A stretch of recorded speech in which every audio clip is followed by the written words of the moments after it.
How you felt then and how you felt now? Okay, I'll start with the bad. I am Charlie Osborne Newman. I remember when I was just 12 years old, I was in the first form at Prominent High School. I was a quiet child then, right then. I did not know much about most of the students, so you feel like so timid to talk. It was first term. So while I was there reading my novel, I love Nancy Drew, I love Hardy Boys. I was that type. Once no teacher is here, I am going to sit and read. This particular teacher, Ari, she always has things selling. I don't understand. As a teacher, she always comes to class with things selling. She must be selling some sweetie, something of the sort. Well, I remember she called and she was asking a few students to sell for her. So she asked me and I said, no, my mother did not send me to school to sell. So apparently she felt offended. And I remember while we're there, she was late for, she was late for the practical, always late also. She was late for a practical class. So when the principal came in first, and he spoke with us and said that we should know what we want and what we're about. And then she came in and she asked who was talking. So a particular student pointed at me. Because I wasn't talking, I was just reading. And then you had a boy in front of me. Boys go there troublesome sometimes. Was pulling at my hair. So I said, behave. That's all I said. And then she asked me to stand because apparently I was the only one talking. And I even tried to explain, my friends tried to explain to her that I was the one who was speaking out of turn. Then she asked to stand for the entire session and threatened to beat me. The other class, she wanted me to leave the class. Did I take the meeting or leave? I decided not to. So she tracked me out of the class the other day. And then, tell her other class, of course, for the other week, she took everybody else out of the class and let me sitting alone there.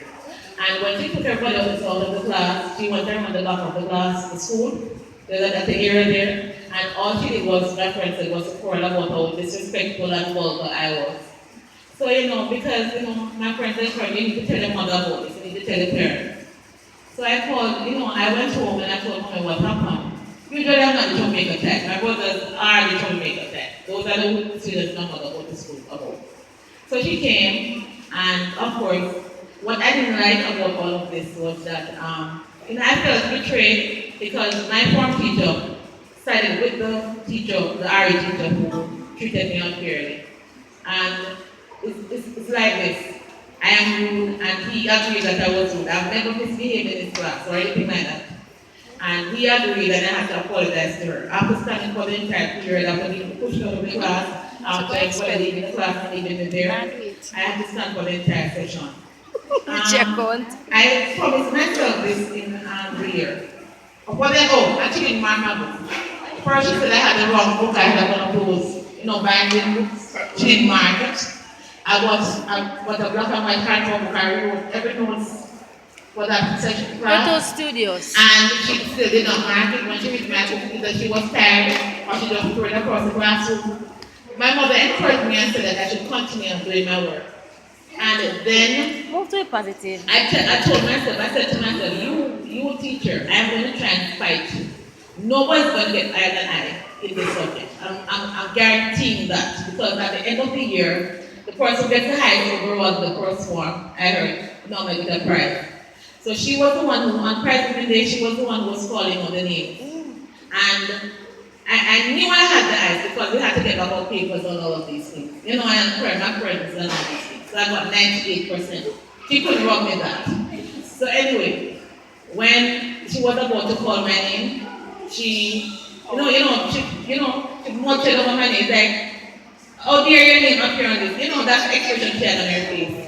And I said, because she called my name, and I went for my prize. My friends cheered, but you sense it in her voice. And then she went in a long way, and she came back when I was in grade 10. So she was, going around, "I know you," and calling to my friend, "I know you, I know you." But she reached to me, "I know you." I said to me, "This is the first time seeing in my life. I've never seen you before." Just like that. That's what I said to her. I said, "I don't know you." And I said I had carried that as a, the positives I've taken from this experience is that I would never mistreat a person's child. No matter who the child is, whatever the child has done, I will never ever try to mistreat somebody's child because we are individuals. I see my students as individuals. I tell them this every day. You are individuals. You're not just going in front of me sitting down. You are individuals. Oh, the positive, yes. Sorry, I had a teacher of English, it had to be, sorry, two teachers anyway. But Mrs. Lossman, she's different. She was, positive that she comes, she allows her to feel welcome at first. She welcomes the other students, she allows to share. I think she was always doing for the 5 years the courses all along, seeing what she has been doing. So, the positives I've taken from her is that if you could just change, according to her, if you can just change one life, then of course you'd have made a world of difference. And we are not mere teachers, we're molders of mind and we're building character. So basically, that's what I am taking from her. And that has inspired me somewhat because as a teacher of English, I know I get students with different abilities. And yes, people might say you're one of those traditional high schools, but we do have students who have different abilities. And if I am in this profession and I'm not changing lives, it makes no sense. If I'm there for just manage the salary at the end of the month, but the salary, the salary. But we have lives to change, and that's why we're here. And I said to myself, anytime I stop changing lives, I stop teaching. That's it. Amen, sister.